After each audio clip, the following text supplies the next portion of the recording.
시청자 여러분 안녕하십니까. 6월 6일 일요일입니다. 순국선열과 호국영령의 뜻을 기리는 현충일이기도 합니다. 뉴스A 라이브 시작하겠습니다. 먼저 뉴스 라이브 팀이 선정한 주요 뉴스 정리해드립니다. 오늘의 라이브 픽입니다. 윤석열 전 검찰총장이 현충일을 하루 앞둔 어제 국립현충원을 찾아 참배했습니다. 대권 도전 선언이 임박했다는 관측이 나옵니다.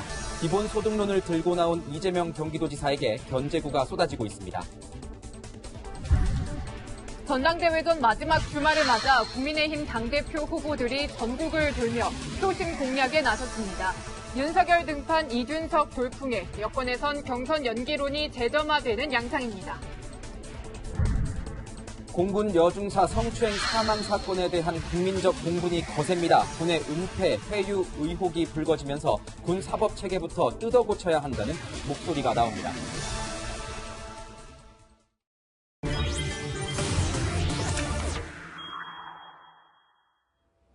네, 뉴스 분석 함께할 세 분 소개합니다. 김관우 계명대 교수, 이두화 변호사, 장혜찬 시사평론가 나오셨습니다. 어서 오십시오.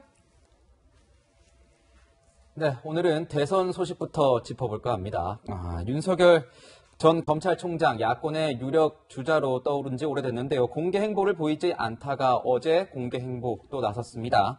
종종 나서고 있는데 어제는 좀 대규모로 나선 느낌이 있었습니다. 어제 오전에 국립현충원 참배를 했는데요. 그 참배한 모습을 두고 이 정치권에 이제 정말 발을 들이는 게 아니냐 이런 해석이 분분한데 이 얘기는 저 장혜찬 평론가에게 먼저 물어봐야 될 것 같습니다. 장혜찬 평론가가 저번 주에 한번 이 본인의 SNS를 통해서 윤석열 전 검찰총장과 관련된 일정 올리기도 했었는데 자 어떻게 된 겁니까? 이 현충일 하루 앞두고 현충원을 찾은 윤석열 전 검찰총장 바로 정치권에 입문한다 이런 사인으로 보면 되는 겁니까? 글쎄요, 그건 너무 앞서간 해석이 아닐까 싶고요. 사실 제가 이 현충원 참배에는 동행을 하지 않았기 때문에 자세하게 뭐 이렇다 저렇다 말씀드릴 수는 없습니다만 지난주에 이제 연희동 거리에서 지나가는 국민들, 청년들 자연스럽게 만난 것처럼 현충원을 가게 되면 그곳에 있는 참배하는 분들이나 또 유가족분들 많이 만나게 되지 않습니까? 네. 실제로 여러 유가족분들 현장에서 만나서 위로의 뜻을 전하기도 했다고 하는데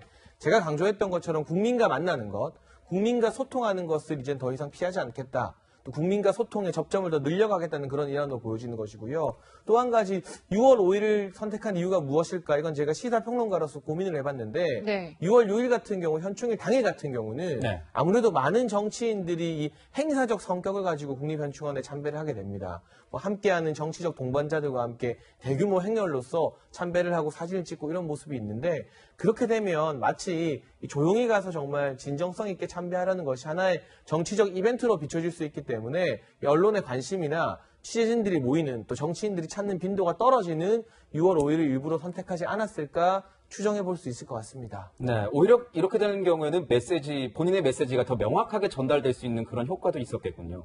네, 이 현충원 그리고 거기서 남기는 방명록은요, 정치인들에게는 의미가 없다고 할 수 없습니다. 굉장히 주목을 할 수밖에 없는 부분이고 메시지가 담길 때가 많은데, 그래서 이제 윤 전 총장이 남긴 방명록을 한번 좀 같이 보면요, 최근에 조국을 위해 희생하신 분들, 분노하지 않는 나라를 만들겠습니다라고 어제 6월 5일에 적었습니다. 그런데 그 기존의 방명록들을 좀 쭉 보면은 약간 변했어요. 예전에는 뭐 국민과 함께 바른 검찰 만들겠다라고 적었다가 이번에 이제 나라를 언급을 한 거예요. 그래서 사실상 대권 도전 선언 아니냐 이런 평가도 나와요, 교수님. 그렇죠. 주요 정치인들이 뭔가를 결정할 때는 사실상 현충원을 찾습니다. 그래서 이제 선열들에게 본인의 어떤 결의 이런 것들을 다지는 상징적인 어떤 행보죠. 그리고 그 안에 방명록에 적는 말이 사실 그 본인이 가장 하고 싶은 말을 그 안에 담기게 되는 것인데 지금까지 작년까지는 어떻게 보면 검찰총장으로서의 어떤 결의 뭐 이런 것들이라 그러면 오늘은 어제는 나라를 만들겠다. 그러니까 희생하신 분들이 분노하지 않는 나라를 만들겠다. 여기서 중요한 거는 나라를 만들겠다는 나라요. 거. 그렇죠.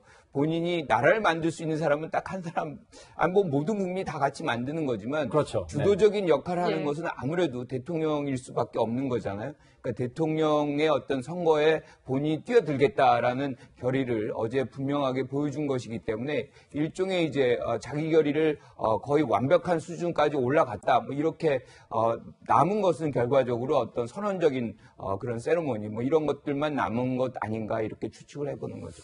윤 전 총장이 공개행보 거의 안 하다가 최근 들어서 공개행보 잦아지고 있는데, 뭐 어제도 본인 이제 사진까지 이제 찍혀서 이제 보도가 되고 있는데, 국민의힘에서는 평론가님, 이 국민의힘의 입당, 임박했다, 이런 얘기가 나오고 있습니다. 이 입당을 뭐 가능성이 있는 건지, 꼭 입당이 뭐 기정사실화 된 건지 이런 것도 좀 궁금하네요. 입당 여부가 아직 확정된 것은 아니고요. 제가 지난주에 여러 언론과 인터뷰를 하면서 정확한 워딩을 전해드린 바가 있는데, 최근에 여러 국민의힘 의원들을 만나는 것으로 보아서 국민의힘이라는 정당, 이 제1야당에 대해서 부정적으로 바라보고 있지는 않다.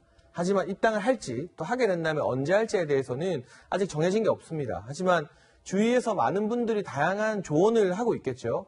그런데 그 조언을 하신 분들이 예를 들면 내가 조언하고 나서 잘 들었습니다, 고맙습니다라는 말 들었다고 해서 그게 받아들여지고 그대로 되는 건 아니잖아요. 그런 부분에서 내가 6월이라고 조언했는데 고맙다고 하더라, 6월 입당이다, 뭐 이런 식으로 좀 앞서가는 것이 아닌가. 그래서 6월 입당설이나 7월 입당설은 상당히 섣부른 감이 있는 보도라는 생각이 들고, 최근에 또 윤 전 총장 측 측근이라는 분이 언론 인터뷰를 통해서 입장을 좀 정리한 것으로 보여집니다. 내가 모르는 보도도 많이 있다.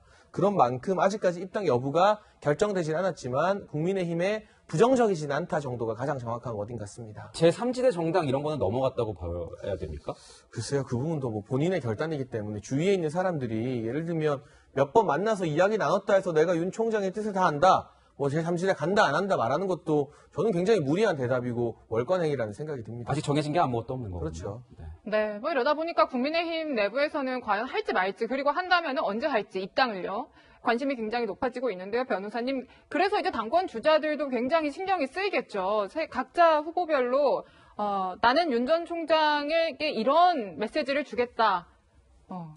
지금 여러 가지 목소리들이 나오고 있는데, 이준석 후보 같은 경우에는 비단 주머니, 세계 버스 정시 출발, 또 나경원 후보는 충분한 시간 주겠다. 주호영 후보는 과거 대구에서 판사와 검사로 오랜 소통을 했다는 인연을 강조하고도 있고, 그래요, 변호사님?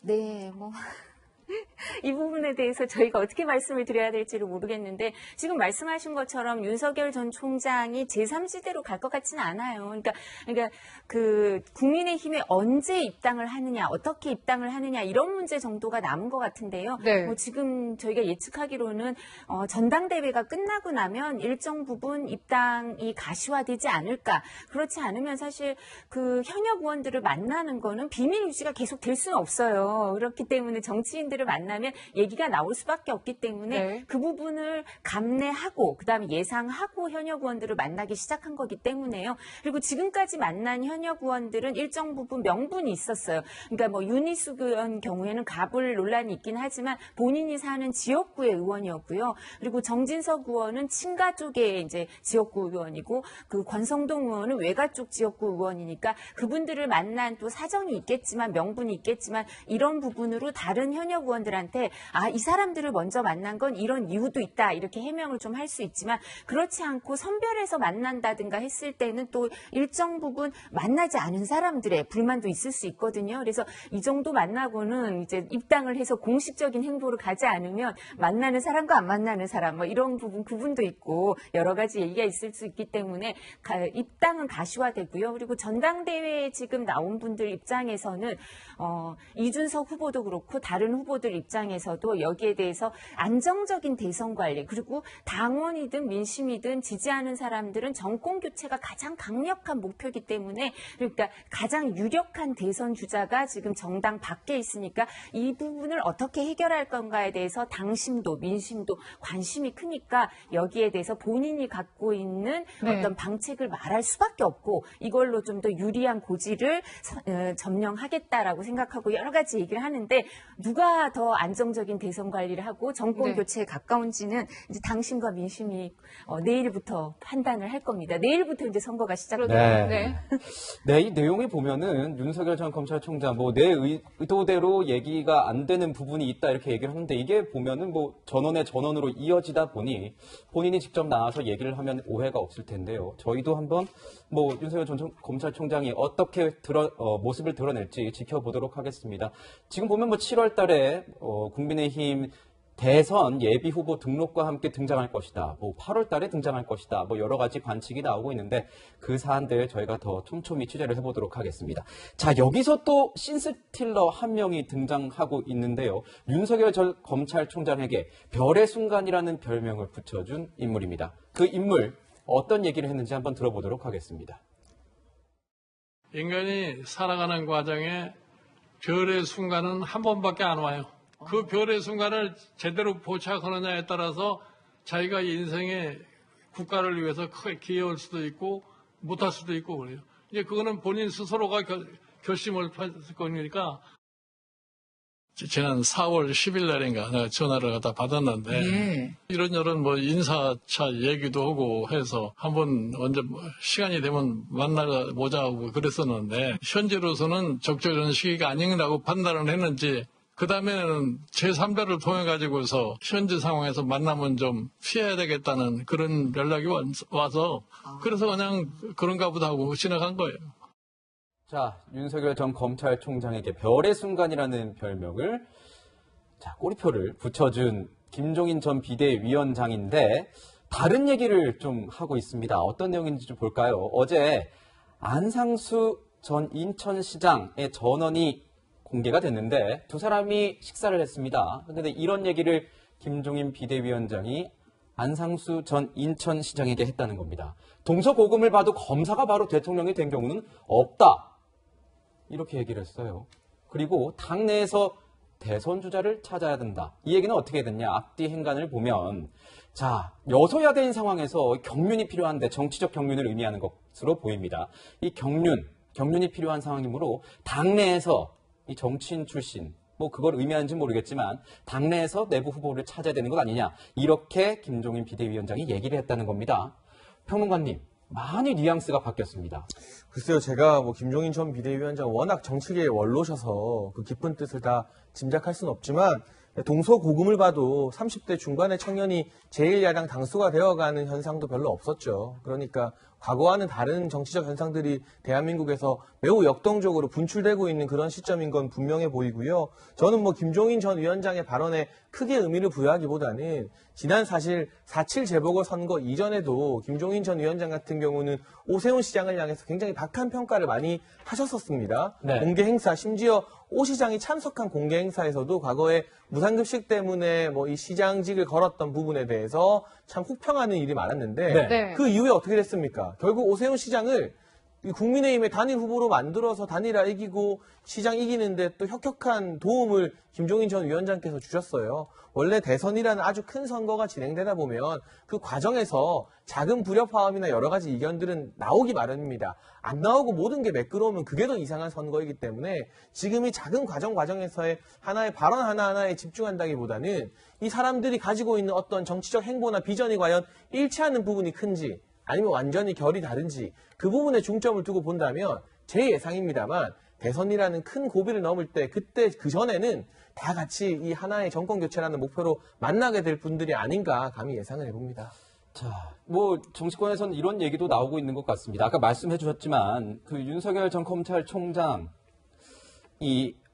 오히려 몸이 더 단 사람은 윤석열 전 검찰총장이다. 국민의힘 입당에 대해서. 국민의힘 입당 거의 기정사실화 됐기 때문에 윤석열 전 검찰총장을 끌어들이기보다는 이제는 뭔가 스탠스를 선긋기로 나서서 좀 더 중립성을 지키면서 김종인 전 비대위원장이 가는 것 아니냐 이런 해석도 나오는데 어떻게 보십니까? 누가 더 아쉽냐의 문제로 한다면 부등호에서 가장 이제 작은 쪽이 사실은 윤석열 전 총장입니다. 그렇군요. 그러니까 가장 아쉬운 쪽은 국힘당일 수밖에 없습니다. 지금 전대 흥행이 이루어지고 있고 만약에 이제 전대 직후에 대표가 뽑힌 직후에 윤석열 전 총장이 입당을 하게 된다 그러면 사실상 뭐 시너지 효과가 폭발을 하죠. 예. 그래서 실질적으로 대선 초반의 어떤 국면을 국힘당이 주도할 수 있는 겁니다. 주도권을 가져오려고 그렇죠. 한다. 그런데 이제 만약에 그것이 계속 늦어진다 그러면 사실상 영입의 어떤 문제 때문에 여러 가지 이제 논란이 발생하는 것이고 그 자체로서 지도부의 어떤 흔들림 이런 것도 발생할 수 있거든요. 그리고 지금 장외에 있지만 김종인 전 비대위원장 같은 경우 목소리 하나하나가 굉장히 힘이 실립니다. 그러니까 바라보는 어떤 이 접근법이 다르거든요. 그러니까 김종인 전 비대위원장은 윤석열 전 총장이 제3지대에서 일단 입지를 하고 그래야만 중도층을 이제 흡수한 다음에 어차피 국힘당은 어디로 못 간다고 생각하거든요. 그러니까 추후에 국힘당까지 이렇게 가져가면 중도와 이제 보수가 이렇게 합쳐지면서 외연 확장이 확실하게 이루어질 텐데 지금 국힘당으로 직진한다. 그러면 그 과정 속에서 중도층의 지지가 상당 부분 이탈한다. 이렇게 보고 있기 때문에 지금 굉장히 부정적 평가를 내놓는다고 저는 생각을 하거든요. 그런데 이제 윤석열 총장은 현실주의자죠. 그러니까 지금 본인은 돈이나 조직이 없습니다. 사실상 국힘당의 돈과 조직 없이 선거를 치를 수 없다는 것을 분명히 알고 그리고 지금 처가와 관련된 의혹을 민주당에서 뭐 정면으로 보고 있다 이런 얘기도 나오지 않습니까? 그렇죠. 이제 거기에서 엄호를 받아야 되는 그런 측면도 있고 또 한 가지가 이분이 선거 사범에 대한 어떤 수사들을 굉장히 많이 했거든요. 그래서 예. 이런 조직이라든지 공식 정당 없이 선거 치르는 것이 얼마나 어렵다는 걸 잘 알고 있기 때문에 아마 그런 차원에서 김종인 전 비대위원장과 생각하는 어떤 접근법이 좀 다르다 이렇게 볼 수 있는 거죠. 자, 뭐 이쯤에서 대선 주자 지지도 한번 같이 좀 보면요. 네, 저희가 준비를 좀 해봤습니다. 이재명 지사 24%, 윤석열 전 검찰총장 21%로 양강 구도를 형성하고 있고, 이제 이낙연 전 대표 또 이준석 전 최고위원, 안철수 대표 쭉 있습니다. 근데 저희가 좀 놀란 건요, 변호사님. 네. 많은 사람들이 좀 깜짝 놀란 것 같아요. 이준석 전 최고위원이 등장을 했어요. 지금 대선 주자 지지도예요. 네, 지금 사실 이제 갤럽 그 조사는 특이한 게 주관식으로 하는 거죠. 네. 그러니까 답변하면 그냥 다 네. 받아주는데, 근데 불러준 게 아닌 거죠, 객관식으로. 그러니까 윤석열 전 자유응답은- 검찰총장도 여기서 처음 여기서 등장하지 처음 않았습니까? 등장했죠. 그래서 그리고 또 얼마 전엔 최재형 감사원장도 한때 깜짝 이제 등장을 맞아요. 했었어요. 네. 그러다 지금 이번엔 없으시더라고요. 그러니까 이 부분은 여론을 좀 반영하는 게 아닌가 싶어요. 그 전화를 받은 그 여론 그 조사 대상자가 적극적으로 표명하는 거 아니에요. 이름을 부르면서 그죠? 그런 거니까 이렇게 여론이 그만큼 반영이 이렇게 아주 바로 되는 거야 아닌가 싶은데요. 그만큼 이준석 전 최고위원에 대한 관심이 많다는 게 반영이 되는 건데 네. 이 3%가 나왔다는 것도 뭐 최재형 감사원장이나 아마 윤석열 전 총장도 처음에 들어올 땐 이 정도는 높지 않았던 것 같아요. 그래서 이게 지속이 될지 또 최재형 감사원장처럼 한번 나오고 이제 안 나오게 될지 이 부분도 살펴봐야 될 테지만 사실 이준석 전 최고위원이 처음엔 지나가는 바람인 줄 알았는데 태풍의 핵이 된 건 사실인 것 같아요. 태풍의 핵이요. 이렇게 바람이 계속되고 있다 보니까 젊은 정치인들에 대한 관심도 높아지고 더불어서 이 대통령 선거 나이에 대한 관심이 갑자기 커지고 있습니다. 교수님, 지금 현재는 우리가 40세로 제한이 되어 있다고 하더라고요. 이제 이 제한선을 좀 바꿔야 되지 않겠느냐 이런 목소리들이 나와요. 지금 이준석 바람이 일으면서 젊은 사람들의 어떤 피선거권을 보장해야 된다. 뭐 이런 목소리들이 사실 나오고 있거든요.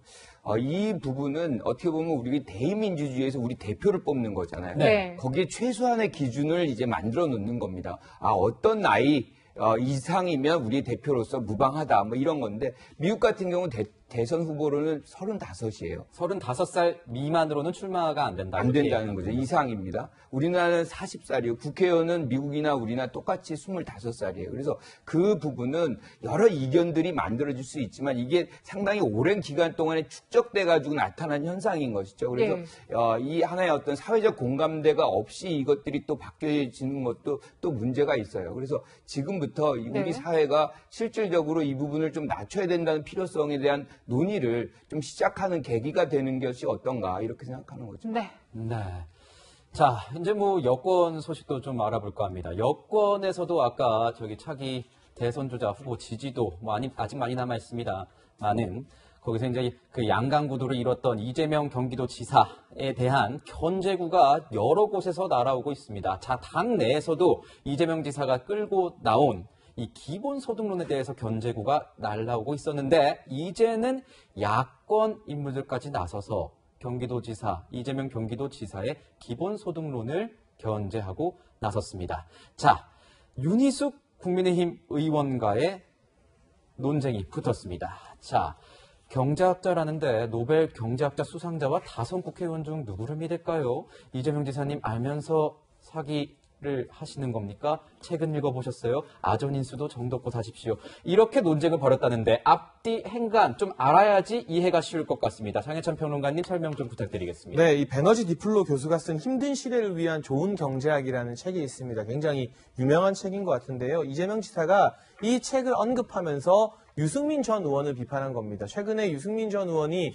본인도 경제 전문가답게 이 이재명 지사의 여러 가지 경제 정책, 특히나 기본소득과 관련된 정책을 비판하고 있지 않습니까? 그런데 이 베너지 디플로 교수의 책 일부분, 관련된 칼럼 일부분을 발췌하면서 이 교수는 노벨 경제학상까지 수상했는데 기본소득에 대해서 인정하고 있지 않느냐? 그렇다면 노벨상 받은 경제학자와 이 다선 국회의원 말 중에 누구 말을 믿어야 될까? 결국 노벨상 수상자의 권위를 빌려서 유승민 전 의원을 비판했는데 여기에 반격으로 등장한 게 윤희숙 의원입니다. 네. 최근에 국민의힘 내부에서는 이재명 지사 전속 과외 교사다 뭐 이런 별칭까지 얻고 있는데요. 책을 제대로 읽어본 것이냐. 이 네. 베너지 디플로 교수의 책 전체 내용을 보면 기본소득 전체를 옹호하고 있는 것이 아니라 아주 특정된 제한된 조건 하에서만 기본소득의 네. 이 긍정적인 부분을 인정하고 있는데 그 제한된 조건이 현재 대한민국의 상황과는 전혀 다르다. 결국 본인에게 유리한 대로 아전인수로 해석을 했다고 이렇게 말을 하고 있고요. 그러자 여기에 또 이재명 지사가 우리나라는 전반적으로 경제 수준에 비해서 복지비 지출이 낮은 복지 후진국이다. 그렇기 때문에 복지를 더 늘려야 된다고 반박을 하면서 설전이 꼬리를 물고 이어지는 상황입니다. 네. 네, 이렇게 논란이 계속되고 있는 가운데 이재명 지사 대구를 공략을 하고 있습니다. 직접 4년 만에 대구를 찾았다고도 하는데요. 그 모습 같이 보시죠. 대구는 제 외가라고 볼 수 있습니다. 외가 식구들이 많이 사세요. 정치를 시작한 이후에 이렇게 보니까 아주 엄하고 무서운 할아버지 같은 느낌이 들 때가 있었습니다. 할배요, 저도 손자 아닙니까? 좀 이뻐해 주시고 좀 살갑게 대해 주십시오. 네, 지금 뭐 같이 보셨는데, 뭐 예뻐해달라 이러면서 이제 긍정적인 모습 봐달라 이렇게 메시지를 굉장히 강조를 하고 있어요. 지금 뭐 지지도를 좀 한번 같이 보시면 좋을 것 같아요, 교수님. 네. 이제 이재명 지사와 윤석열 전 총장을 같이 보면은 대구에서 좀 차이가 있어요. 그래서 아무래도 대권을 신경 쓰다 보니까 이제 취약 지역이라고 생각을 해서 대구를 좀 더 신경을 써서 공략을 하고 있는 것 같아요. 좀 약간 억울한 측면이 있죠, 이재명 지사에게. 왜냐하면 본인이 TK 출신인데 거기에서 가장 낮은 지지도를 받는다는 거는 고향에서 좀 박대를 받는다 뭐 이렇게 생각할 수도 있는 거거든요. 그러니까 할배요, 저도 뭐 여기 손자 예. 아닙니까 뭐 이런 얘기를 하는 거고 인지상정인 거죠. 자기의 어떤 고향에서 더 많은 지지를 받고자 하는 거는 뭐 정치인이 아닐지라도 뭐 마찬가지라고 생각하는데 그래서 아마 대구 경북 지역에 대한 애정은 굉장히 많을 겁니다. 그런 부분이 약간의 어떤 섭섭함으로도 이어지겠지만 전반적으로 이렇게 뭐 양강부도 속에서 벌어지는 미세한 차이에서 당연히 이런 본인의 고향에 대한 어떤 어필 뭐 이런 것들이 계속 늘어갈 수밖에 없는 거죠. 어떻게 보십니까? 근데 대구 변호사님. 원래 이제 안동 봉화 출신인데 안동에서 이제 뭐 초등학교를 나오고 그래서 지역에 연고가 있으시죠. 그리고 이분이 이제 대구 경북이 취약한 지역이라고 생각해서 여길 간 것도 있지만 이제 대구시랑 경기도가 협약을 맺는 게 있어서 이제 그걸 명분으로 갔는데요. 근데 취약한 지역이라고 생각해서 관리하는 것도 있지만 그 여권의 다른 후보들에 비해서는 본인이 경쟁력을 갖는다고도 생각하는 것 같아요. 그러니까 네. 대구 경북에서 확장성을 갖고 있는 건 여권의 다른 후보들보다 연고도 있고 그리고 여러 가지 이유로 내가 가능하다 이런 걸 보여주기 위해서 관리를 할 필요가 있다 이런 생각을 하는 게 아닌가 싶은데요.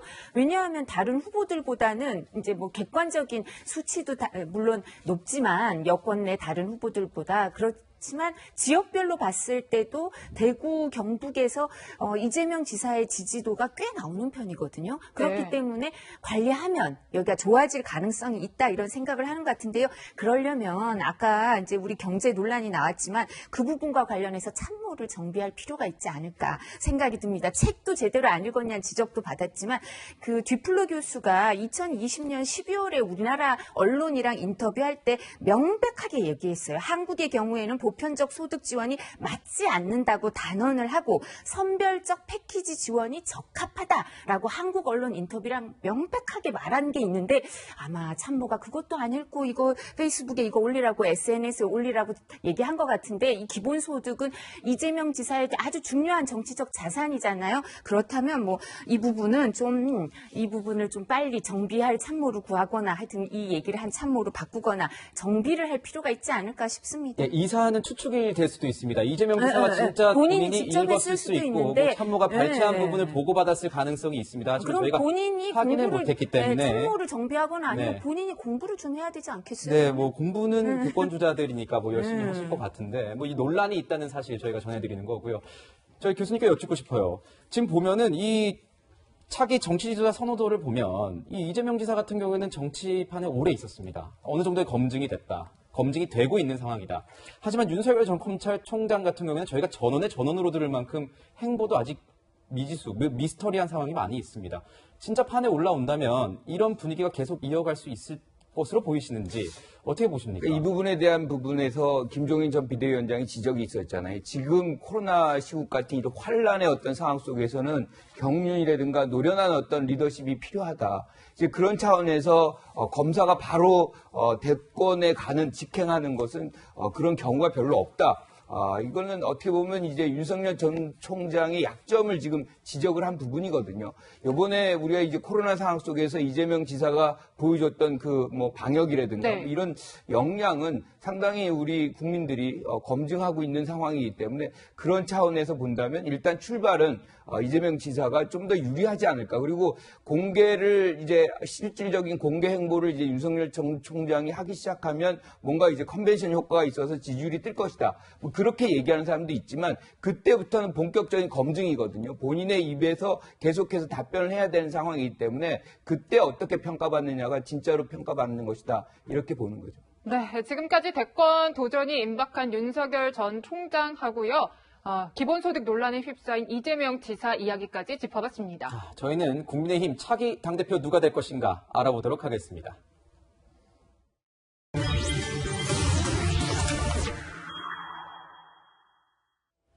네, 국민의힘 당대표 선출까지 5일 남았습니다. 후보들은 마지막 주말을 맞아서 일제히 당심 잡기에 나섰습니다. 네, 이준석, 주호영 후보는 영남권을 찾았고요. 나경원 후보는 강원을 찾아서 지지를 호소했습니다. 자세한 내용 국회 취재기자 연결해서 알아보겠습니다. 자, 정한희 기자, 이 후보들의 마지막 주말 요새 일정 전해주시죠. 네, 먼저 이준석 후보는 오늘 울산을 찾아 당원들과 만납니다. 유세 기간 동안 찾지 못한 울산을 방문해 지지를 호소하는 겁니다. 이 자리에서 이 후보는 세대 교체를 통한 당 쇄신을 내세우는 한편 당 내외의 모든 대권 주자들이 공정하게 경쟁할 수 있는 대선 관리를 하겠다며 계파 논란에 대한 우려를 불식시킨다는 계획입니다. 이에 맞서 나경원, 주호영 후보는 각각 강원도와 경북 지역을 돌며 막판 당심 결집에 나섭니다. 나 후보는 강원도당 당직자들과 만나 이 후보를 겨냥해 계파 논란을 제기할 것으로 보이는데요. 윤석열 전 검찰총장 같은 당 밖의 대권 주자들이 들어와 대선 경선을 치르려면 계파에 치우치지 않는 사람이 당대표가 돼야 한다고 호소할 것으로 보입니다. 대구 충운탑 참배로 일정을 시작한 주 후보는 당원들이 많은 대구 경북에서 막판 새몰이에 나섭니다. 포항 영덕에 이어 오후에는 구미 박정희 전 대통령 생가도 방문하는데요. 윤 전 총장과 꾸준히 소통하고 있다는 점을 강조하며 준비된 당대표란 점을 내세울 것으로 보입니다. 이 밖에 조경태 후보는 영주, 안동, 상주, 문경 등 경북 일대를 돌며 당원들과 만나고 홍문표 후보는 제주를 찾아 당원 간담회를 엽니다. 이번 국민의힘 당대표 본경선에서 당원 투표 비율이 70%에 달하는 만큼 후보들 모두 막판 당심 호소에 총력을 펴고 있는 겁니다. 국민의힘 당대표는 닷새 뒤인 11일 선출됩니다. 지금까지 국회에서 전해드렸습니다. 강원도를 얘기하는 우리 모두 다 강원도에 대해서 국민들에 대해서 이 우리가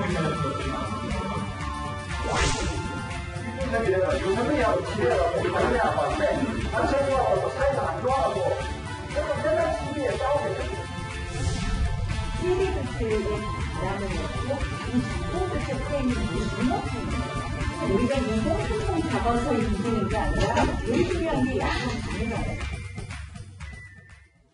네, 경쟁을 벌이고 있는 새 후보의 이 말을 저희가 한번 모아봤습니다. 본인들이 생각하는 굉장히 큰 그런 논점들에 대해서 얘기를 하는 것 같은데, 이 후보는 어제 이제 강원 춘천을 찾았죠. 춘천을 찾아서 당원들도 만나고 이렇게 지나가는 어르신들하고 이제 젊은 층들 표심을 공략했다 이렇게 얘기가 나오고 있고, 또 보면은 나경원 후보와 주호영 후보는 PK 이제 부산 지역을 찾아서 이렇게 당심 살피기에 집중하는 그런 행보를 보였다 이렇게 얘기가 나오는데요. 어떻게 보십니까, 변호사님? 이 세 사람이 움직이는 그런 어떤 행보에 따라서 본인들이 어디에 더 주력하는지 좀 나눠지는 것 같기도 한데요. 근데 지금 이제 제가 아까도 말씀드렸지만 7일, 8일은 그 선거인단, 당원들 이제 33만 명 정도 되죠. 그 33만 당원들이 모바일 투표를 시작해요. 내일부터. 네. 그러니까 이제 주말까지 이 부분 역량을 이제 다 투입해서 돌아다닐 수밖에 없는데, 근데 좀 취약한 지역이라고 생각하는 관리하는 사람도 있을 거고요. 그렇지 않고 아마 이준석 후보는 제가 생각하기에는 대구에 한 2주 가까이 있었어요. 그랬기 때문에 대구 경북 지역에 상당 기간 있었기 때문에 다른 지역을 좀 다녀야 된다 이런 생각을 했을 것 같고요. 그리고 저도 이제 사선 중진 권성동 의원하고 개인적으로 통화를 한 적이 있는데, 이 강릉의 분위기가 원래 보수적이거든요. 강원도가 좀 보수적인데 우리가 보통 때 전당대회 예상했던 것과는 조금 다를 수도 있다 이런 얘기를 하시더라고요. 그래서 보수적인 선택을 하는 게 아니라 전략적인 선택을 할 수 있다. 대선을 보고 이런 얘기를 들었었고요. 나경원 후보랑 주호영 후보는 부산이, 대구 경북은 사실은 28% 정도 되고요. 당원 중에 부산이 한 24% 가까이 돼요. 부울경이. 그렇기 때문에 이제 부울경을 또 관리할 때가 됐다라고 생각을 하고, 여기 그리고 이제 부산일보 일부 언론, 지역 언론에서 이제 얘기를 할 때 부산 지역 초선 의원들의 마음이 어디로 기울어졌다 이런 기사가 최근에 나왔거든요. 그래서 아마 주호영 후보랑 나경원 후보는 그 취약 지역이라고 생각하고 조금 관리를 해야 되지 않나라고 생각하고 간 것 같은데요. 사실 저희도 모르겠어요. 실제로 모바일 투표를 할 때는 어떤 마음을 가질지 당원들이, 당원이 이제 70% 투표를 하니까요. 그래서 이거는 예상을 못 하겠습니다. 결과가 나와봐야 결과를 알 수 있을 것 같습니다. 네, 이런 가운데 여론조사 하나 같이 보면은 이렇게 물었습니다. 국민의힘 전당대회에서 당대표로 누가 가장 낫다고 생각하십니까? 물었더니 이준석 후보가 36%, 나경원 후보 12%, 주호영 후보 4%, 홍문표 후보 2%, 조경태 후보 1%예요. 지금 보시다시피 이준석 후보가 30%가 넘는 지지율을 보였지만 여론조사잖아요, 교수님. 그렇죠. 근데 이제 전당대회에서는 당원투표 70%니까 이 여론조사 결과가 전당대회로 쭉 이어질지는 좀 미지수이죠? 변수가 두 가지죠. 그러니까 변수요, 네. 이제 경선 룰이잖아요. 네. 그 당원 70% 그리고 여론조사 30%. 이것이 뭔가 바뀔 수 있는 구조다라고 여태까지 우리가 얘기를 해왔는데 네. 이게 아마 적용이 안 될 것 같다는 생각이 들어요. 왜요? 그러니까 네. 그만큼 이제 이준석 바람이 세다라고 얘기할 수 있고, 아까 네. 여론조사이긴 하지만 나 후보와 주 후보의 합치면 16%거든요. 합치면요. 네. 그렇죠. 이준석 후보 혼자서 36%예요. 그러니까 거의 대세가 많이 결정돼 가는 것 아닌가. 그리고 또 다른 변수는 나경원 후보와 주호영 후보가 단일화를 하는 거거든요. 그런데 이 부분도 사실상 이렇게 합쳐서 이기거나 비슷한 정도의 어떤 상황이 돼야만 두 분이서 이 단일화를 할 수 있는 동기가 발생할 텐데, 그 정도 수치도 지금 안 나오고 있다는 거거든요. 일단은 여론조사이긴 하지만 그렇다는 거는 이 구도가 변화되기가 쉽지 않지 않나, 이렇게 추측을 해보는 거죠. 여기서도 이 인물이 등장할 줄은 몰랐습니다. 신스틸러 아까 말씀드렸던 김종인 전 비대위원장인데요. 김종인 전 비대위원장이 지난 3일 대구에서 경북대 학생들을 만나서 강의를 했습니다. 근데 이 당시에 합동 연설회도 있었습니다. 자, 맨 처음 초선 당 대표론을 꺼낸 건 김종인 전 비대위원장입니다. 이준석 후보에게 어떤 생각을 가지고 있을지 들어보도록 하겠습니다. 내가 보기에는 국민의 선호가 이준석 지금 후보한테 가 있기 때문에 일반 국민들이 보기에 구정치인들에 대한 소위 말하면 인식이 얼마만큼 달라졌다고 하는 것을 갖다가 단적으로 표현하는 거겠죠. 일반 국민이 절대적인 지지를 보낸다고 하는 것은 그것을 우리가 정치적으로 어떻게 해석해야 할 건가를 갖다 생각을 해봐야죠. 자, 이 후보 역시 김종인 위원장이 방금 말한 것처럼 이 후보도 김종인 전 위원장에게 굉장히 우호적인 상황인데요. 계속 이런 당권에서도 김종인 위원장이 거론되는 이유는 뭡니까? 김종인 위원장이 그만큼 당에서 차지하는 포션, 그러니까 영향력이 크다고 저희가 봐야 되는 겁니까? 일단은 최근 선거를 잘하셨죠. 4.7 재보궐선거 결과가 말해주고 있지 않습니까? 하지만 그보다 저는 유독 이준석 후보와 이 김종인 전 위원장이 서로를 조금 띄워주는 현상, 서로의 필요, 니즈가 맞기 때문이라고 생각을 합니다. 필요가 맞다. 일단 이준석 후보 같은 경우는 젊다는 게 지금은 강점으로 부각되고 있지만 당을 운영할 때는 중심을 잡아줄 중진들의 도움이 필요해집니다. 그런데 김종인 전 위원장이 와주게 된다면 나머지 중진들의 눈치를 조금 덜 보고 이 김종인 전 위원장과 함께 이제 이 조화를 이룰 수 있는 그런 리더십을 구축할 수 있다는 장점이 있고요. 결정적으로 이준석 후보가 만약 당대표가 되면 첫 번째 과제가 뭐겠습니까? 당 밖에 있는 윤석열 전 총장 빨리 데려오는 겁니다. 입당시키는 거. 그런데 본인 혼자서는 사실 윤석열 전 총장을 입당시키는 국면에서 주도권을 잡기가 힘들지 모릅니다. 만약 김종인 전 위원장이 당에 와서 이준석 후보에게 힘을 보태준다면 국민의힘이 주도해서 영입을 하는 그런 그림을 연출할 가능성이 높아지기 때문에 아무래도 정치적인 힘이 더 실리기 때문에 그 부분 김종인 전 위원장이 현재로서는 필요할 수밖에 없고요. 김종인 전 위원장의 니즈는 무엇이겠느냐. 본인은 정치에 관심 없다고 하시지만 지금 행보나 말씀하시는 걸 보면 정치에 관심이 매우 많으신 분이죠. 대권을 직접 한번 만들어 보겠다는 그런 의지도 충만하신 걸로 개인적으로 추측합니다. 그럼 두 가지 방법이 있습니다. 대선 후보에게 직접 연결이 되거나 아니면 이 당에게 연결이 되거나. 그래서 만약 이준석 후보가 당대표가 된다면 이 대표 후보 토론회에서 유일하게 김종인 전 위원장 모셔오겠다고 이 푯말을 든 후보 아니겠습니까? 당으로 가서 사실상의 상임선대위원장 지위를 구축해 놓으면 대선 후보 누가 되든 그 대선 후보와 함께 내가 킹메이커 역할을 할 수 있는 것이기 때문에 서로가 서로에게 꼭 필요한 존재가 지금 되어가는 상황이라고 분석을 해야 될 것 같습니다. 자, 그럼에도 불구하고 나경원 후보와 주호영 후보는 김 전 위원장이 이렇게 계속 목소리를 내고 다시 거론되는 거에 있어서 부정적인 입장인 것 같은데요. 한번 그 목소리 같이 들어보시고 분석 이어가겠습니다. 김종인 위원장이 이번에 우리 당대표 선거 시작할 때 초선 이런 이야기를 하셨고, 그다음에 이준석 후보는 김종인 위원장 모시고 오겠다 이렇게 얘기를 했단 말이에요. 결국은 우리가 김종인 위원장 상황 정치를 우리가 보게 되는 건 아닐까 이런 생각을 해봅니다. 네, 상황 정치라고 표현을 하면은 좀 부정적인 뉘앙스가 느껴지는 면도 있는데, 변호사님, 진짜로 상황 정치를 걱정해야 되는 겁니까? 어떠세요? 제가 참 이게 적을 갖고 있기 때문에 저도 투표를 해야 되는데 내일부터.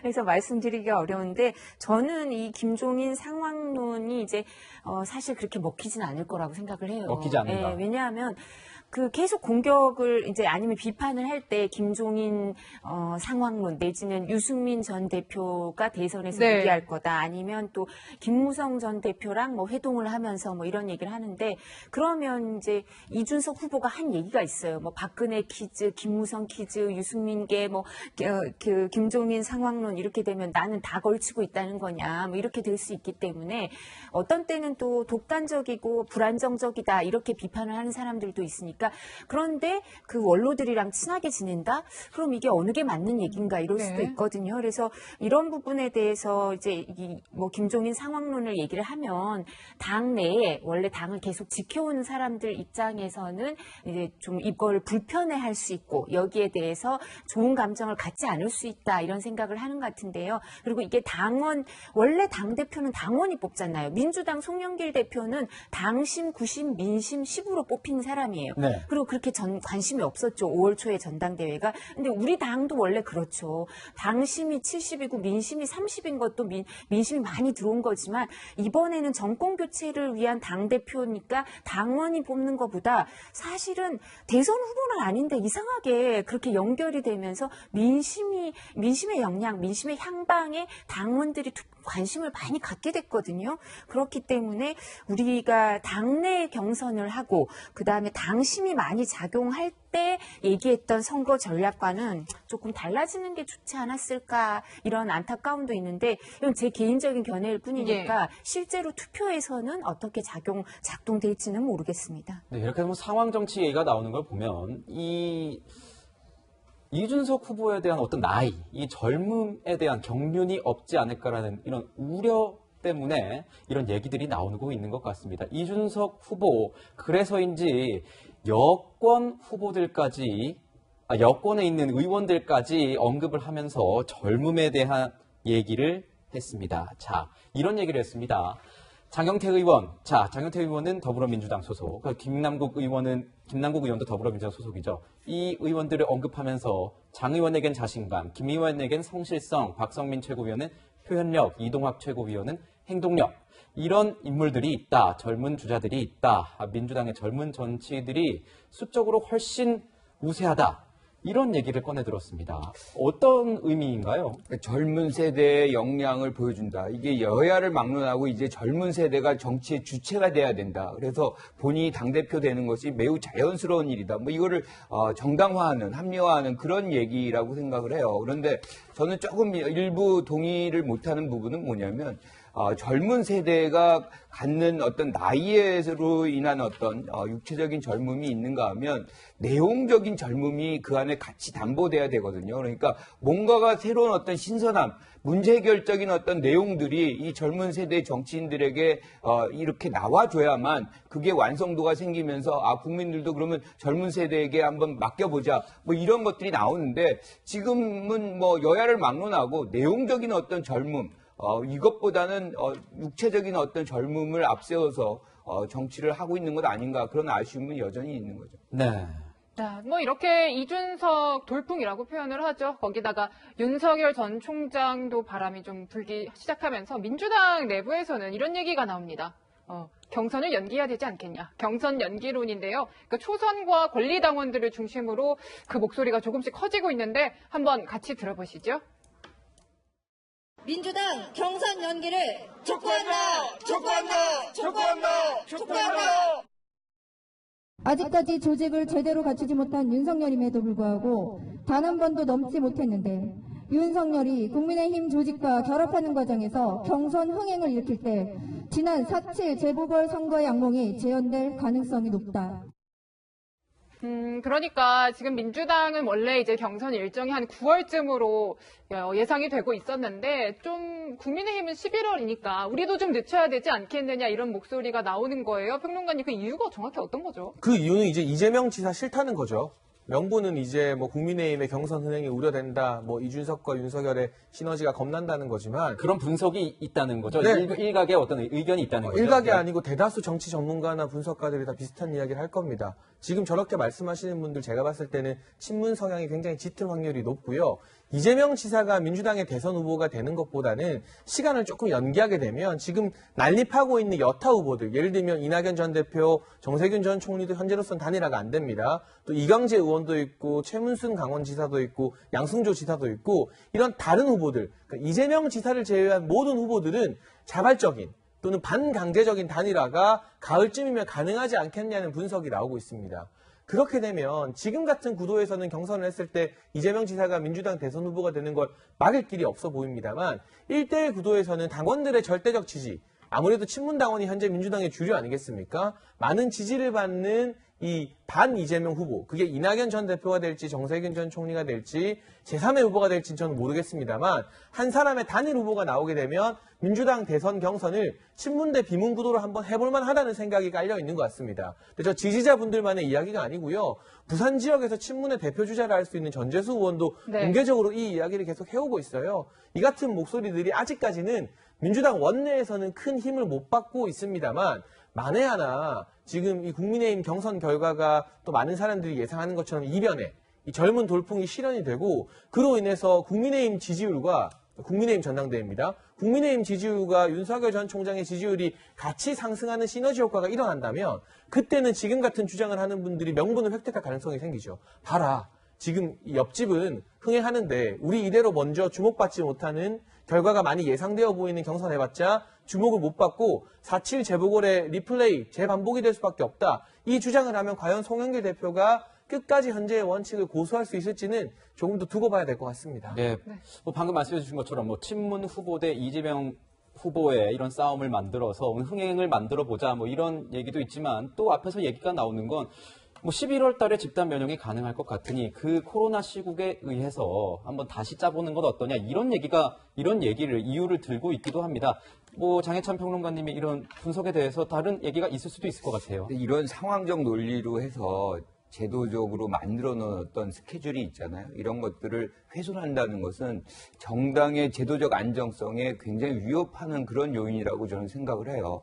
그러니까 이렇게 선거 만능주의가 돼서는 사실 정당이 이게 100년 정당, 50년당 가기 굉장히 어렵습니다. 그래서 저는 이것이 특별한 어떤 재난적 상황이 아니라 그러면 원칙적으로 정해진 시간에 이제 치러야 되는 것이고 먼저 후보를 결정했기 때문에 불리하다. 대부분의 우리가 그 지금까지의 과거 경험을 보면 먼저 결정된 데가 승리하는 경우가 더 많았어요. 네. 그래서 그 논리는 사실상 적용되기 굉장히 어렵다는 것이고 지금 나중에 한다 그래가지고 갑자기 흥행에 여론몰이가 이루어지고 그럴 가능성도 지금 많이 보이지 않거든요. 그래서 뚜벅뚜벅 원칙적으로 자기의 길을 가는 것이 훨씬 더 국민에게 안정감도 주고 예측 가능성을 줄 수 있다. 저는 이렇게 보는 거죠. 네. 사실 뭐 경선의 당사자들은 이제 대권 주자들일 텐데 이재명 지사는 이제 경선 연기에 반대하는 그쪽에서는 입장을 보이고 있지만 다른 주자들은 뭐 크게 뚜렷하게는 아직 입장은 없는 것 같아요, 교수님. 그렇죠. 그거를 얘기하기는 굉장히 어렵습니다. 그리고 이재명 지사는 이거에 대해서 원칙론만 계속 얘기할 거거든요. 그러면 예컨대 고양이 목에 방울을 누가 닿느냐.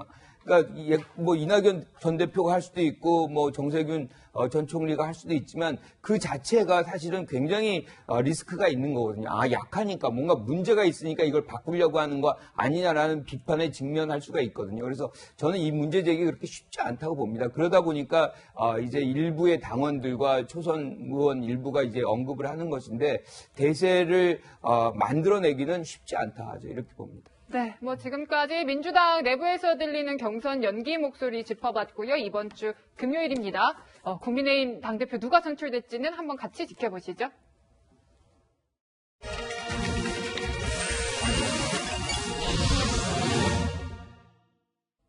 중국 전한시대 말 대사마 왕랑의 반란으로 황제가 죽자 호북성 태수 아들인 경엄이 이를 진압하기 위해 군사를 일으켰습니다. 그런데 부하 몇이 오히려 왕랑을 돕겠다며 명을 거부했습니다. 그러자 경엄이 이들을 붙잡아서 참수하며 말했습니다. 왕랑의 군대는 까마귀 떼와 다름없다. 시든 나무를 꺾듯 왕랑은 곧 제압될 것이다. 여기서 나온 말이 까마귀 떼를 모아놓은 군대, 훈련도 안 되고 위계 서열과 규율도 없는 어설픈 병사 무리, 오합지졸입니다. 오늘 이 시간 대한민국 국군에 오합지졸이라는 오명이 씌워지고 있습니다. 군 기강이 엉망입니다.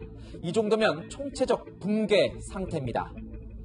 군 부대가 그리고 북한과 마주한 민통선이 하루가 멀다 하고 뻥뻥 뚫리더니 장병들은 형편없는 식단에 배까지 골아가고 급기야 성추행 사건을 덮으려다 전우의 목숨까지 앗아가는 사건이 터져나왔습니다.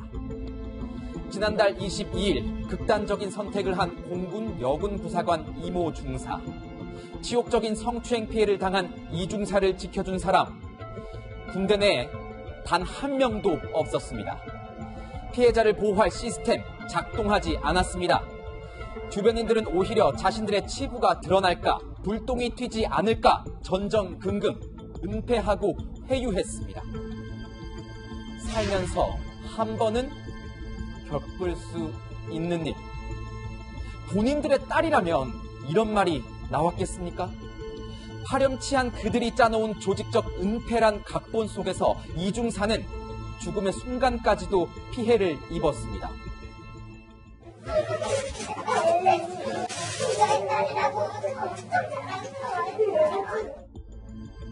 돌격 앞으로의 상명하복 군대 정신이 은폐 뒤로가 된 셈입니다. 국가의 딸이 되고 팠던 이중사의 충정을 국가는 도리어 그렇게 철저히 짓밟았고 배신했습니다. 성추행에 이어 은폐, 회유, 추태로 추락해버린 군의 위상. 우리 군 어쩌다 이렇게 됐습니까? 본인들이 지켜야 할 게 나의 일신인지 아니면 우리 군대와 국가 안보인지 헷갈리는 겁니까? 말로만 장병 인권 복지 타령이지 정작 기본적인 건 다 놓치고 있지 않습니까? 군 지휘관들 정신 차리십시오. 사고 나면 고개 숙이라고 그 자리 준 게 아닙니다. 사고 안 나게 제대로 군부대 관리하고 군 기강을 잡는 게 당신들의 책임이고 의무입니다. 이것이 정말 우리 군대의 참 모습이라면 지금 군 지휘관들은 제대로 우리 군을 모욕하고 있는 겁니다. 일사불란까지는 안 되더라도 자중질환은 막아야 하는 것 아닙니까? 국민이 원하는 건 오합지졸이 아닙니다. 현충일인 오늘 되짚어보시길 바랍니다. 지금까지 화나요 뉴스였습니다.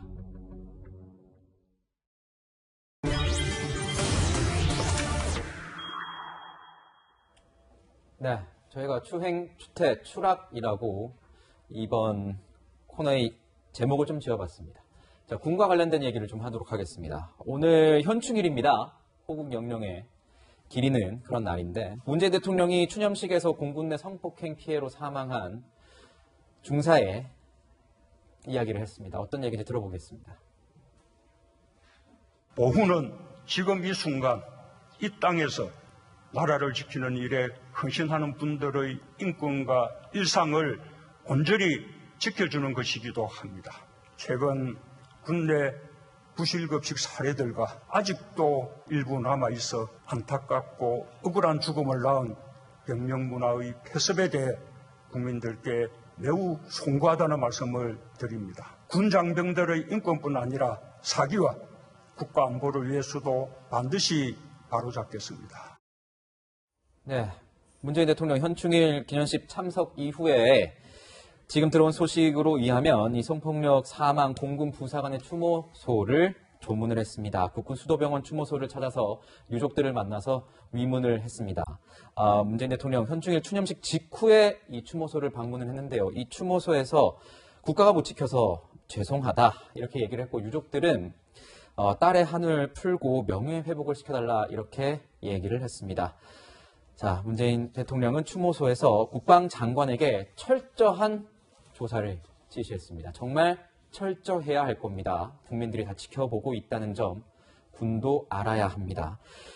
자, 공군 참모총장이 옷을 벗긴 했지만 유가족, 돌아가신 피해자, 또 유가족의 마음을 어떻게 저희가 치유가 되겠습니까? 사건이 워낙 심각한 상황이어서 군도 이 상황을 정말 엄밀하게 보고 있는 것만은 맞는 것 같은데 수사 굉장히 빠르게 진행이 되고 있다고 들었습니다. 평론가님. 이제 그 귀갓길의 회식 후 귀갓길의 뒷좌석에서 성추행을 했다고 알려진 장모 중사가 구속이 되었는데 네.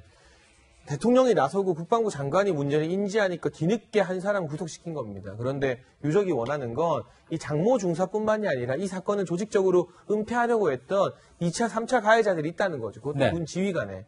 그 지휘관들까지도 다 엄정하게 수사해서 처벌해야 한다는 것이 유족의 입장이기 때문에 장모 중사 한 사람 구속시켰다고 해서 수사가 빨라졌다? 동의할 수가 없는 부분이고요. 하루빨리 왜 이 사건이 무려 사건 발생 후 82일이 지날 동안 제대로 된 수사나 조치 없이 계속 미적미적 시간만 끌게 되었는지 그 원인이 과연 군대 지휘체계 어디에 있는 것인지 밝혀내야만 이 유족분들이 원하는 대로 수사가 진행된다고 말씀드릴 수 있을 것 같고요. 거듭 강조하자면 공군 참모총장이 사의를 표명하고 문재인 대통령이 수용했습니다만 이건 참모총장 하나 옷 벗고 끝날 일이 아니라 이 장모 중사와 고 이중사가 있었던 부대의 지휘관들 그리고 고 이중사가 다른 부대로 전출을 갔습니다. 그런데 전출을 간 부대에서도 이 성추행 피해 사실을 오히려 많은 사람들이 알고 있었고 그걸 알고 배려해 준 게 아니라 오히려 더 괴롭히고 그로 인해서 왕따 비슷한 가해를 한 것으로 유족들이 주장을 하고 있습니다. 유족의 주장이 나오고 있죠. 네, 그 전출된 부대의 지휘관이나 관련된 상급자들, 동료들까지도 전부 다 엄정하게 수사를 해서 죄가 있는 사람은 모조리 처벌해야만 끝날 수 있는 문제라는 말씀을 드리고 싶습니다. 네, 뭐 지금 사건이 일파만파 확산되고 있습니다. 지금 이게 더 공분을 사는 이유는 정말 파면 팔수록 총체적인 문제점의 집합이다라는 생각이 들어서 그런 것 같아요. 지금 보면은 이 가해자는 제대로 된 조사를 받지도 않았고 뭐 용서해주지 않으면 가만두지 않겠다. 협박성 문자도 보낸 걸로 알려졌는데 이 가해자의 휴대전화조차도요. 사실 뭐 언론 보도로 좀 알려진 뒤에야 뭐 이거를 압수했다라고도 하니까 참 답답한 상황이고 거기다가 또 유족들의 주장으로는 뭐 성추행 상관이 더 있다 이런 얘기까지도 나왔어요, 변호사님. 예, 사실 이게 원래 이게 신고가 되면 바로 해야 되는 게 피해자하고 가해자 분리를 바로 해줘야 되거든요. 근데 그거를 2주가 넘어서야 했어요. 네. 그리고 또 이 이제 피해자가 전출이 됐는데 피해자 전출이 된 부대에서도 상급자들이 똑같은 행태를 보이는 거예요. 무마하려고 노력하고. 그래서 이런 모습을 보면 저희가 이게 너무 안타까운 게 문재인 대통령이 이제 근절 대책 얘기를 하시고 이거는 뒤늦게나마 다행이라고 생각을 하는데 안타까운 건 2017년에도 해군 본부에서 여군 사망 사건이 있었어요. 네. 그때도 성폭행을 당하고 그랬는데 그때도 대통령이 2017년 8월에 군을 작심질타했다. 뭐 성범죄 대책 마련하고 얘기를 계속 하세요. 병력 문화 혁신도 노력하고 근데 작년에 소병철 의원 민주당의 이제 검사 출신 국회의원입니다. 법사위 국감에서 얘기를 합니다. 병력 문화 혁신을 위해 노력한다고 하지만 성범죄가 점점 증가한다. 2011년과 2015년의 통계, 2016년과 2020년 통계를 봐도 네. 접수 건수도 632건, 폭행, 성범죄, 가혹행위가 증가하고 그런데 실형 선고 건수는 47건으로 감소한다. 그러면 이게 예방대책이나 사업법 처리가 모두 미흡한 거 아니냐. 그러니까 대통령께서 2017년에 8월에 그렇게 작심하고 질타를 했는데도 왜 안 변하는 거죠? 작년에 민주당 여당 국회의원이 이렇게 얘기를 해도 왜 안 변하는 거죠? 그럼 이 정부가 의지가 있는 건가요? 그 전에 정부들도 이 부분에 대해서 할 말이 없겠지만 통계를 보면 점점 이 정부 들어서서 늘어나고 있어요. 이거 왜죠? 실형 선고 건수는 줄어들고 이 부분 객관적인 통계를 보면 나오는 게 있는데 대통령께서 이런 부분까지 객관적인 수치도 보셔서 말씀하신 거겠지만 뭐 이제 임기가 얼마 안 남았지만 이 부분에 대해서 좀 더 강력한 의지를 보이고 오죽하면 본인이 사망하는 그런 걸 영상으로 하고 혼인신고를 하고 혼인신고한 날 그렇게 그런 극단적인 선택을 하겠습니까? 오죽하면 그죠? 이런 마음을 헤아려서 이 기회에 또다시 한번 이제 추스를 때가 되지 않았나. 이제 엄정 처벌하고 여기에 대해서 관계자를 뭐 공군 참모총장의 문제가 아니고요. 문제가 있으면 국방부 장관도 경질 생각을 하셔야죠. 저희 변호사님 궁금한 게 이런 게 있습니다. 지금 나온 상황 뭐 군검찰, 군경찰 다 조사 중인 상황입니다. 근데 혐의 뭐 의혹 다 나와 있는 상황이죠. 가해자, 가해한 것 맞고요. 은폐, 뭐 회유 의혹, 지금 뭐 맞아 들어가고 있는 측면이 있습니다. 지금까지 나온 상황 전부 다 맞다면 어떤 벌을 받게 되는 겁니까? 당연히 실형이 나올 수밖에 없고요. 예. 왜냐하면 성추행은 이제 군형법은 더 엄하게 처벌이 돼요. 그래서 이 부분이 그리고 이게 단순한 뭐 성범죄도 아주 엄하게 처벌해야 되지만 그뿐만 아니라 이게 위력에 의한 성범죄죠. 네. 그러니까 우리가 뭐 경향신문도 위력에 의한 성범죄 지방자치단체장 특집 기사를 실었었는데 뭐 그때 안희정, 오고돈, 뭐 박원순 전 시장의 의혹까지 얘기를 했었거든요. 그러니까 우리 사회에서 위력에 의한 성범죄에 대해서 점점 알려지고 있어요. 그럼 여기에 대해서 더 엄하게 처벌을 해야 되고요. 이 경우에는 위력에 의한 성범죄에 따라서 나오는 게 뭐냐면 위력으로 또 그 부분을 은폐하려고 하는 거예요. 은폐, 회유. 네, 은폐, 회유, 협박. 네. 협박까지 있어요, 항상. 가족까지 이 경우는 협박했다는 거 아니에요. 이 협박 부분까지 들어가니까 이 성범죄 플러스 협박 이런 부분까지 있으니까 실형이 나올 수밖에 없다고 생각하고요. 우리가 안타까운 건 백혜련 최고위원도 얘기를 하지만 군사법경찰관, 군검찰, 군사법원은 그 군사령관의 지휘를 받아요. 그러니까 성범죄는 군사범죄가 아니니까 심상정 의원 말처럼 이 민간법원에서 하는 것도 검토를 해볼 필요가 있다 싶습니다. 교수님은 어떻게 보셨습니까, 이 사안?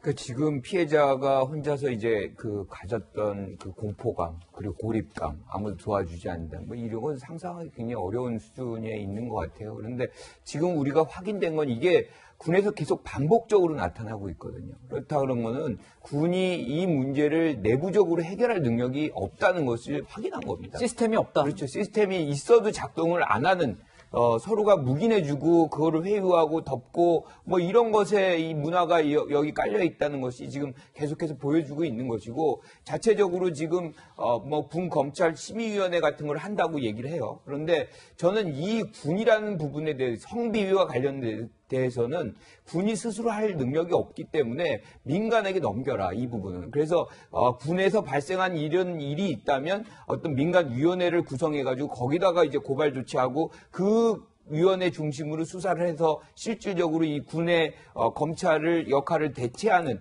그런 부분들을 하지 않으면 군 검찰이 지금도 뭐 15일 이후 사건 발생 15일 이후나 첫 조사가 들어갔다는 거 아닙니까? 그리고 블랙박스에 그 뭐 핵심 증거들이 다 있었음에도 불구하고 지금 3개월이 지금 지난 상황에서도 이 지경이라면 뭐 해결 능력이 없고 수사 능력이 없다라고 봐야 되는 거예요. 이 부분에 대해서 반복적으로 이제 개선이 이런 문제를 사실상 해결하려면 내부가 아니라 외부에 의한 개혁이 필요하다 이렇게 생각합니다. 네, 뭐 학창 시절부터 군인을 꿈꿨고 자신이 원하던 군이 됐지만 이런 극단적인 선택을 하기까지는 절망감이 상당했을 것 같습니다. 이 유족의 목소리 같이 들어보시죠.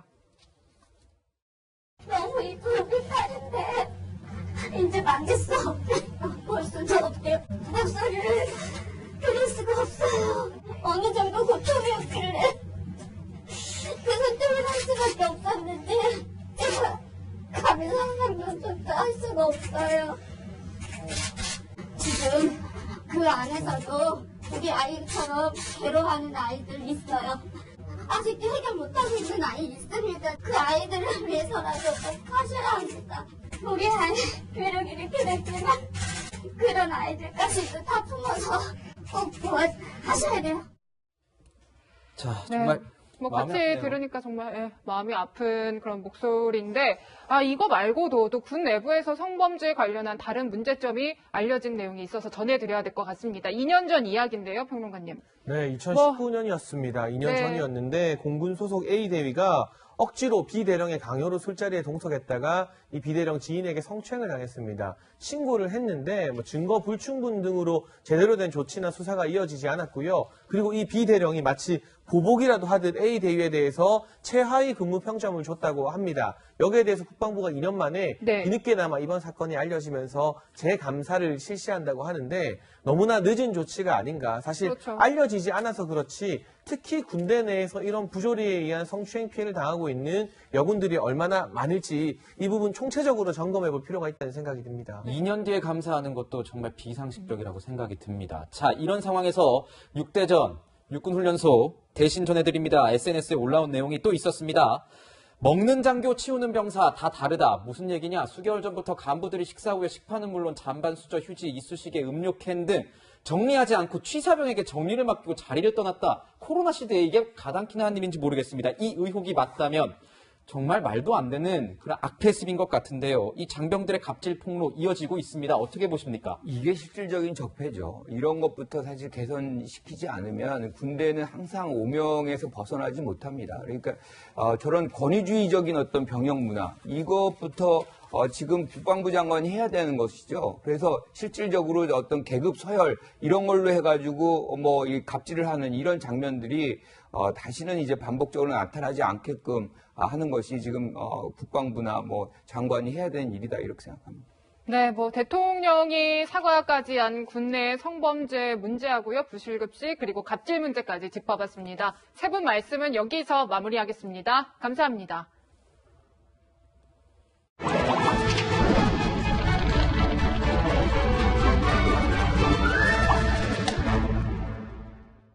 네, 영화와 함께하는 시간 신의 한수 김태욱 기자 나왔습니다. 자, 오늘 영화 공개해 주시죠. 네, 오늘은 사전에 얽힌 실화를 그린 영화 프로페서 앤 매드맨과 말모입니다. 네, 먼저 프로페서 앤 매드맨은 옥스퍼드 사전에 대한 얘기죠. 네, 옥스퍼드 영어 사전은 현재 60만 개가 넘는 단어를 수록한 세계 최대 최고 권위의 사전이죠. 1857년 편찬이 시작된 뒤 1928년 초판 완성까지 71년이 걸렸습니다. 작업에 동원된 언어학자만 1000여 명에 이른답니다. 규모가 사실 굉장히 어마어마해요. 들어보니까 뭐 지금이야 인터넷이 있다고 하지만 그 시절에는 어떻게 이렇게 수많은 단어들을 모으는 거죠? 네, 한 통의 호소문으로부터 시작이 됐습니다. 네. America and the British colonies to read books and make extracts for a new dictionary worthy of the English language. 네, 뭐 집단 지성의 힘을 이용한 거네요. 그렇습니다. 그 중심에는 독학으로 수십 개 언어를 자유자재로 구사하는 천재 머리 교수와 정신착란 증세로 살인을 저지르고 정신병원에 구금된 천재 마이너가 있었습니다. 이 둘의 만남으로 20년간 정체되어 있던 작업에 속도가 붙은 건데요. 특출난 재능을 가졌지만 서로 다른 삶을 살았던 두 천재의 이야기와 사연이 담겨 있습니다. 네, 이 두 사람을 연기한 배우가 숀 펜과 멜 깁슨입니다. 정말 믿고 보는 배우들 아닙니까? 네, 괴짜 교수 역의 멜 깁슨은 인자하고 열정적이고 중후한 카리스마로 영화에 무게감을 줍니다. 또 숀 펜은 미치광이 천재의 복잡 미묘한 감정을 섬세하게 표현해 몰입감을 높입니다. 네, 세계적으로 베스트셀러에 올랐던 이 교수와 광인이 원작이죠. 그렇습니다. 영국 가디언 기자 사이먼 윈체스터가 1998년 출간한 책인데요. 배우 멜 깁슨은 수십 년 전부터 원작을 영화화하고 싶어 했습니다. 판권을 구입하고 감독을 섭외하는 등 남다른 노력을 기울였고 직접 제작에도 참여했습니다. 네, 다음은 우리말 사전을 다룬 영화 말모이로 가봅시다. 정말 이 힘들었던 일제강점기가 배경이네요. 네, 그럼에도 어둡지 않게 그 과정을 그렸습니다.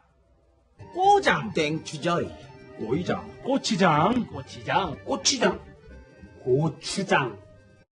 말을 모으는 작업은 서로 소통을 위해서 꼭 필요한 작업이었는데요. 방대한 양뿐만 아니라 무려 13년간 비밀리에 작업이 진행될 정도로 일제의 감시까지 피해야 하는 어려움이 있었습니다. 네, 쭉 보면은 전체적인 내용이 조선어학회 사건을 전후로 진행이 돼요. 네, 그 당시 조선어학회 회원들이 강제 연행 재판에 회부됐고 말모이 원고는 일본 경찰에 압수됐는데요. 사라진 줄만 알았던 이 원고가 광복 이후 서울역 창고에서 발견되면서 조선말 큰 사전이 탄생할 수 있었습니다. 주시경 선생이 사전 편찬 작업을 시작한 이후 46년 만에 마무리되게 된 겁니다.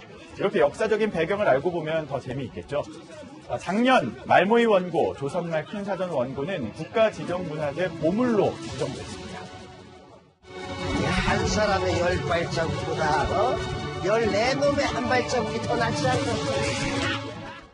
프로페서 앤 매드맨은 두 천재의 비범함이 돋보였다면 말모이는 우리말을 지키기 위해 애쓴 여러 명의 평범한 이들에게 초점을 맞췄습니다. 네, 말과 글의 소중함을 느낄 수 있는 영화 만나봤습니다. 김태욱 기자 잘 들었습니다.